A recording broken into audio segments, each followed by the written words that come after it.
Demonetization clearly breaking the back of the Hurriyat conference. It's a big loss of face for Pakistan's proxies in the Kashmir Valley. The Hurriyat conference, the new Hartal calendar says only 2 days, and that is also over the weekend. It's a big climb down for the Hurriyat conference in the Kashmir Valley.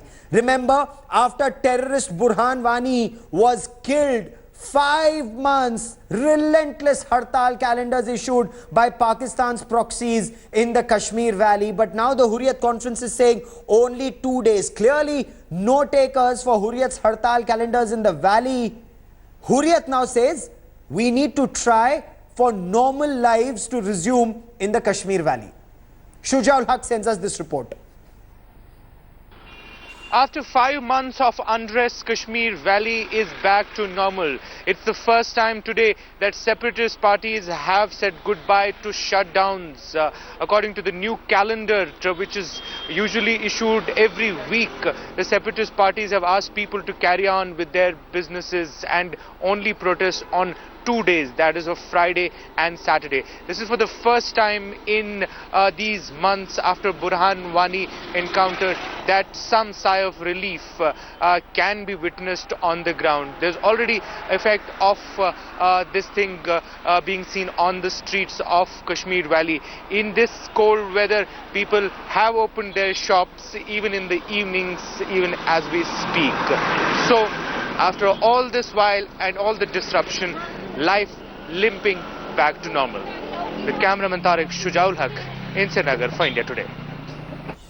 India Today, Shujaul Haq now joins me live from Srinagar. Also with me is our editor, Security Affairs, Shiv Arur. Shiv, is this demonetization impact? We are seeing Shuja's report from Srinagar. Is this demonetization impact? Well, this definitely appears to be a climb down by the separatists, specifically the Gilani Mirwais Brigade, Gaurav, because what they've really done here is gone from, wanting an absolute shutdown in the Kashmir Valley to now saying that there will be 5 days of relaxation and 2 days of shutdown, in the Kashmir Valley. That's the call that they've actually put out. The truth is, for many days, many weeks now, there has been quite a bit of normalcy in Kashmir. Not many people have heeded to the call.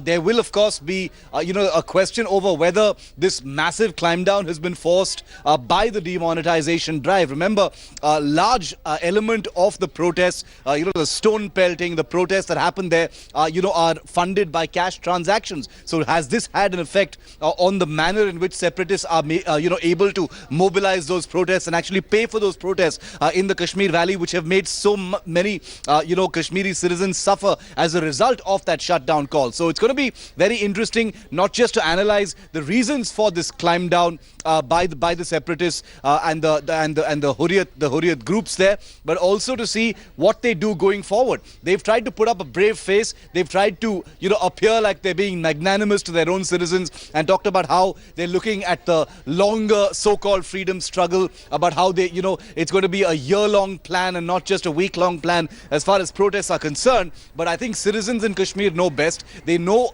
what the real worth of the Hurriyat really is. They are keenly aware of how the separatists' words, deeds and actions have actually impacted their livelihoods, and coupled now with the demonetization inconveniences, things are actually double whammy as far as citizens in Kashmir are concerned. So I think recognizing that, what the Hurriyat has done is issue this kind of climb down while trying to put up a brave face. But I think citizens know precisely what's going on here. Okay. Shiv, for the moment, many thanks. Shujaul Haq joins us live from Srinagar. Shuja, is this a change of heart, or is this realization that people in the valley want peace, want progress, want development, want tourists in winter season?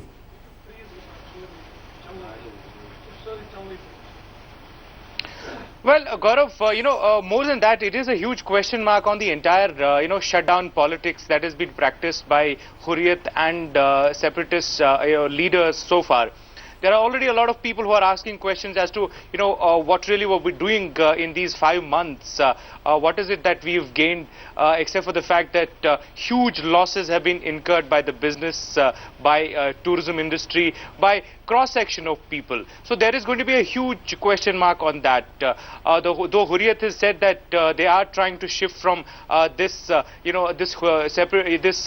shutdown approach to long-term, issuing of sort of protest schedules for annual, periods. But that is something that is perhaps would not be taken lying down by the people. There are already questions, as I was pointing out, whether shutdown politics has met its end, whether there has been a realization within Hurriyat itself that Hartals cannot be an answer, perhaps something else which at least is not this self-destructive for the people of the valley and also its common life. Shuja, keep tracking that story. I will come back to you for more. That's very heartening to hear people in Kashmir Valley realize Hartals is not the way forward. It is India first, and we hope that is reflected on ground in the times to come.